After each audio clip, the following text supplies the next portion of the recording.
That was wonderful, really exciting. Next up, we have Adriana Vergés. Adriana is a marine ecologist based at the University of New South Wales in Sydney, Australia.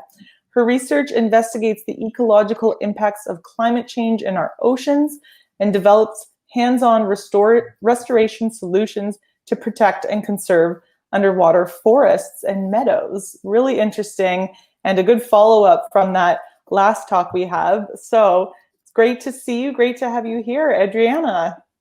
Hi, Brianna. How are you? Doing well. Yeah, we're almost at the end of the festival. So thanks for joining us on the tail end here. Yeah, what an epic stretch. Well done, everybody. Yeah, it's been a lot of fun. Yeah. So I'm excited to learn about really what are underwater forests and meadows. That's my big question for you today. Fantastic. Well, I might just share my screen, if that's all right. Yeah, well, I'll let you know when it pops up here. Excellent. Just make sure to share the whole screen. Yes. Okay. Are we on? We're on. We've got it here. Fantastic. Great. Screen. Yeah, we can see Fantastic. you. Take it away. Thanks. Cool. So I would like to tell you about a couple of projects that I'm running with a lot of colleagues in Eastern Australia. And I'll start by telling you about a project that focuses on underwater trees. And before I start, I'd like to acknowledge that the research that I will be presenting was done on the lands and the waters of the Darawal, Gadigal, Bidjigal, Darkinjung, and Worimi people. And I pay my respects to their elders, past, present, and future. And then I'd like to imagine what it'd be like if we lost 70 kilometers of forest. So forest along 70 kilometers of land. And imagine if that happened right next to Australia's most populated city or any city at all. There would be huge outcry. That's what I predict.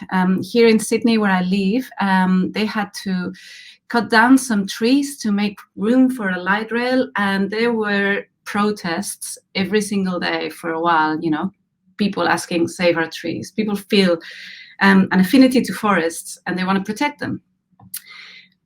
But that's overland. When things like this happen on the water, it's a different story. And in fact, this loss of forests is what happened to this species of seaweed. It's called crayweed, and it makes these beautiful, lush underwater forests that exist along the whole southeastern side of Australia. So there is the distribution here of crayweed, and they're really big seaweeds. You can't miss them if you go underwater. However, this seaweed went missing of 70 kilometers along the coast of Sydney, Australia, and nobody knew about it. So it went missing in the 1980s, and scientists only started documenting this in 2008. So it went missing and it was gone for decades before we realized it. Now, the reasons for the disappearance of crayweed, we think it's to do with sewage pollution. So back before the 1980s, sewage was disposed of directly onto the shoreline. So this means that a lot of the beaches around Sydney were polluted and closed to swimming. So places like Bondi Beach used to be closed to swimmers 50% of the time before the 1990s. We then got the deep ocean outfalls installed. So now the sewage is better treated and it's discharged in deep water, very deep, so that the sewage mixes in with the water column straight away. And it is offshore, kilometers offshore. So this means that the water quality now in Sydney is amazing. It really is truly, extraordinary. However, crayweed just never came back. So we started thinking about, should we do something about this? Should we try and restore it? And before we went there, because we're scientists, we wanted to first kind of work out, well, is there something really special about crayweed? I mean, the other seaweeds that do now exist in Sydney, are they playing the same kind of role in the ecosystem? Because if they are, maybe there is no need to restore crayweed. And to cut a long story short, what we found is that crayweed is indeed very special. So it's called crayweed for a reason, because it supports crayfish, which is the name we give here to rock lobster. And it also supports abalone, as well as hundreds of microscopic creatures that live in amongst it. So yes, crayweed special, let's try and restore it. And initially what we wanted to do is see whether it could now survive in Sydney. And so this is what the first crayweed patch that we planted looks like. This is how we attach it. It lives in wave-exposed areas. So we need to drill these mats onto the seafloor. We leave them for a while, and then we remove them. And this is what the first crayweed patch that we ever planted looked like. This is 10 years ago now. And again, to cut a long story short, what we found was that the crayweed not only survived, so this is one of the planted ones, but it reproduced. It had babies, and we call them crayweeds, and this is what they look like. So they're pretty tiny. After about 9 months, we start seeing them. So this is the first site that we ever did, and this is what the restoration looked like after 8 years. So we planted small kind of, a couple of square meter patches, and then it just started expanding by itself. So we've effectively reversed local extinction and brought these species back to the Sydney coastline, which is super exciting. So at this stage, we knew that the water quality is now fine for both the babies, the crayweeds, and the adult crayweed. We know that our restoration methods work and we can bring it back. So now we, of course, wanted to scale it up, right, and bring it to the whole of Sydney. And to do that, we kind of realized that what we had in our hands was a rare good news story that actually really deserved to be heard. And we could use this story to kind of raise awareness about our underwater forest more broadly. So we created an entity, we call it Operation Crayweed, and we created a website and social media profiles, etc. And then we started a crowdfunding campaign. So we started asking people for money to scale up, and this was just before Christmas.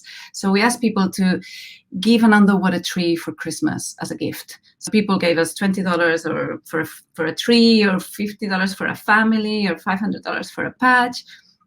And then they got a card, which then they gave to their friends and family. And the story got a lot of kind of press. We were on the news nationally and internationally, and we managed to raise the money that we were looking for in literally 30 days.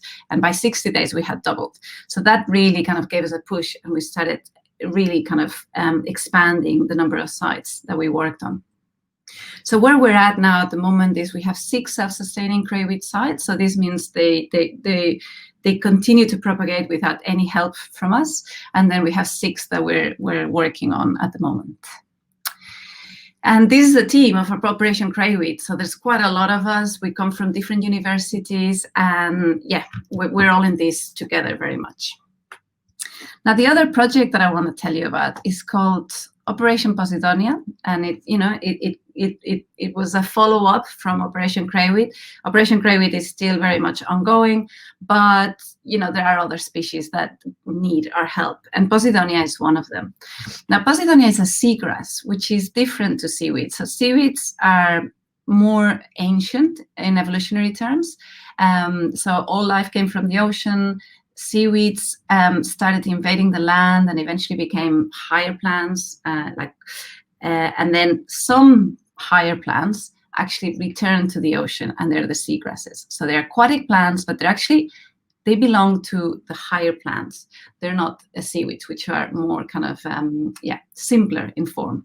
So it's kind of like seagrasses are a bit like the dolphins amongst the plants. If you think of marine mammals like dolphins, they have a terrestrial ancestor. It's the same with the seagrasses. So this means that they have flowers and they have roots and rhizomes and fruits, just like higher plants. This is what the species that we're working on looks like. It's called Bosadonia australis, and it makes vast underwater meadows that have many important functions. They're very important for maintaining water quality, protecting shorelines from erosion.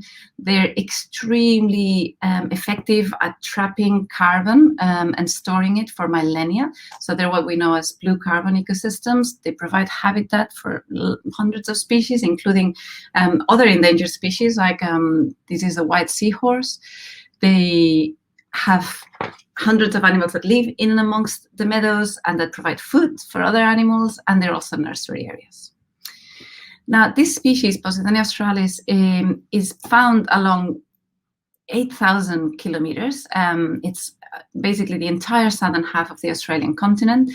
And it's endangered in only 6 estuaries, and they're all the ones that are near Sydney Harbour. So the decline is very much linked to urbanization and human activities, things like pollution, coastal development, shading, excess nutrients, that kind of thing. But one of the problems that we're seeing these days is to do with boat moorings. So boat moorings have heavy swing chains that drag along the seafloor and move with the tides and the wind and scrape everything behind them, so that they create these halos, these patches of unvegetated habitats, and these patches keep growing and growing and growing. And this mooring damage happens extremely quickly. So this is a photograph of the installment of the mooring in 2012. And this is, there was nothing there. And in just 1 year, we got 160 square meters of seafloor completely bare. So it happens very quickly, and the problem is that Bosadonia grows very slowly. So that's why predictions are that Bosadonia may become locally extinct from these New South Wales estuaries, where it's now endangered, within as little as 15 years. So the proposed solution that we've put forward is a combination of an engineering solution and restoration. So we proposed the switching of traditional swing moorings that have this heavy chain that destroys the seafloor with environmentally friendly moorings, which are synthetic materials that are neutrally buoyant and they don't drag along the seafloor. And there's many designs that already exist and are being used, but the uptake is very slow. And then what we're suggesting is that we need to couple this with restoration because the seagrass grows so slowly. Now, the problem with Bosadonia is that because it's endangered and there's not a lot left in many places, finding the material for the restoration is actually really quite hard and a major challenge. And that's where the community has really come in here. So what we are doing is we recruit volunteers that collect these shoots of seagrass, of Bosadonia, that become naturally detached after big storms. So we call these volunteers our storm squad. And essentially, they go for a walk with the beach, the beach with their dog, whatever. They find the shoots and they pick them up and they put them in these shoot collection stations, which we created. And then we collect those shoots, we store them in tanks until we're ready for restoration, and then we plant them. Now, to engage the communities, again, we created a social media profile, a website, we made films, we did school activities. And we did walk and talk type meetings where we went out and we showed people what these shoots look like and what we were looking for. And it was fantastic. We got an amazing reception from the community. Over 1,500 shoots were collected in 1.5 years. And this is in a rural part of New South Wales. And so we've been very busy planting seagrasses. And this is work that is led by a PhD student of mine, Julia Ferretto. And in 2019, we managed to restore 10 mooring scars, these boat mooring scars. And this is just a video that looks, that just shows what the actual restoration looks like. So this is our vessel, this is our team. And essentially what we did was, because we're scientists, we couldn't help ourselves. We did a few experiments. So this is what the environmentally friendly mooring looks like. It has this synthetic rubber that doesn't drag along the seafloor. And we trialed the restoration in both bare sediment and in these jute mats. And this is what the shoots look like, the ones that have been collected by citizen scientists and stored until ready. And we did it, in bare sediment and in jute mats.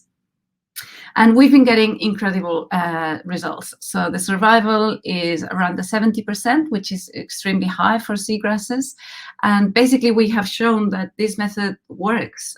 So Bosadonia can overcome the transplant stress of being detached and collected, blah, blah, blah. So this is a new source of shoots that is viable for restoration. We got about 70% survival rate, and our shoots have started to reproduce and produce new shoots, and they do that in less than a year.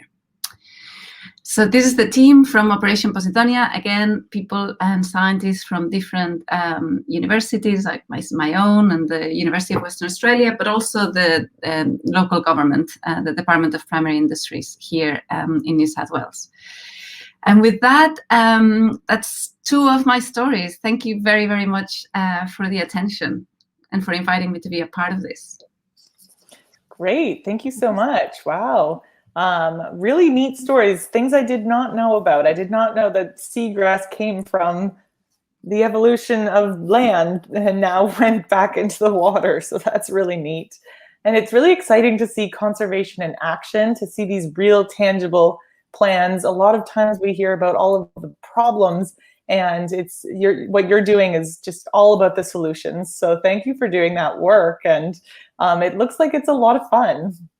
It is. And what we find is that people, and I think the crowdfunding for Operation Crave It really demonstrates that there's this kind of, people are really hungry for solutions and for projects that are, it's often the combination of an engineering kind of major solution, right? So we fix the main reason for the original decline, and then us ecologists find ways to give nature essentially a helping hand. And what we're finding is that once we do that, the ability of nature to fix itself is phenomenal. But we couldn't do this without people. We couldn't do this with the community. Like with the Bosadonia project, we couldn't be out there collecting shoots every single day. I mean, we could, but it'd be very expensive. But by engaging local communities, we can get all that material. And at the same time, people, because they're learning about their local marine environment, their level of kind of stewardship and, looking after country kind of increases. So yeah, it's a win-win. Yeah, I'm in Toronto right now, and I've lived in New York and a lot of big cities. You don't see a whole lot of conservation projects. Sometimes you think about conservation as the Amazon rainforest or, the Great Barrier Reef. But you're saying that there's a ways to engage the communities in big cities, and a lot of big cities are on the shoreline and on the coasts. So it's really neat to see. And how do you engage the communities? Like, that must be a big job in itself to get people excited about seagrass. Yeah, it is. It is. I mean, the hard thing is just finding your way in. So what we do is we make films. We kind of film. I think for marine conservation in particular, it's really important to bring the habitat to the people. It's actually only a minority of people that put on goggles and go for a snorkel or a dive, right? So use a lot of visual methods, make videos, explain the story, and then organize workshops, link up with community groups. There's actually a lot of people out there already doing wonderful things, and it's just about telling them about, hey, there's also this thing that we're doing and that you could help with. So a lot of hands-on activities. With Crayweed, I didn't talk about it because I was kind of worried about going over time, but we've just done a major Seaweed Festival. So this was a big art meets science collaboration that kind of very much continues on with what Ariane was saying just now. So we've been using art and collaborating with artists to try and engage people in a more emotional level with the environment. And we found that that's just incredibly powerful. So in this Seaweed Festival, it was in an art gallery, a museum, and there was this immersive seaweed forest that was hanging off the ceiling, and there's tons of bull kelp that were hanging, and there was these lights that moved so that you felt like you were on the water. And then in that space we did a whole lot of art workshops and science workshops and talks, panel discussions with community engagement, etc. And we found that has been incredibly effective at engaging people. Mm-hmm. Well, I really loved the logo for the crayfish. It was a really cute crayfish going like that. So that was my favorite. It seems like you're using social media a lot to engage the communities. Have you found that it's hard that these live events are hard to do because of COVID? Have you guys been impacted? Have your projects been impacted? And where are they at right now? Yeah, so within Australia, we have been very fortunate that there's zero community transmission. So the Seaweed Festival was able to go ahead completely, in person. We had scheduled it for 2020, so we had to postpone it. But now in 2021, it's been able to go ahead in person, which has been wonderful. But I think what's key to reach communities is to use multiple methods. So, for example, social media is definitely a big one, but you only reach certain generations through certain social media outlets, like Facebook, you reach certain type of people, Instagram, it's another. So I think a combination is really good, but nothing beats on the ground in-person activities. So once you've created a bit of noise, and for that, media is just amazing. Like when we were on the news, for example, or things like that, I really felt the impact. People would watch the news and then they would contact us. They'd go online and they'd send us message. And that's how we started collaborating with artists, because they approached us. They were like, those two artists, Michele Crawford and Jennifer Turpin are their names. And they were invited to do a major outdoor art installation as part of Sculptures by the Sea Festival. And they just loved their project and this idea of underwater gardening and this idea that there's all this work that is happening underwater and people, are not aware of it.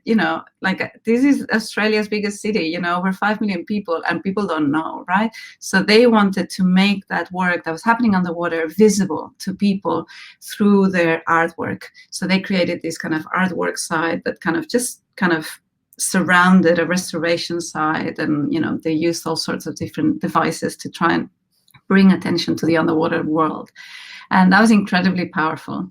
So, but that would not have happened had we not been on the news and had we not done the crowdfunding, because that's how they learned about the project, right? So there's all these synergies that happen once the project is out in the ether.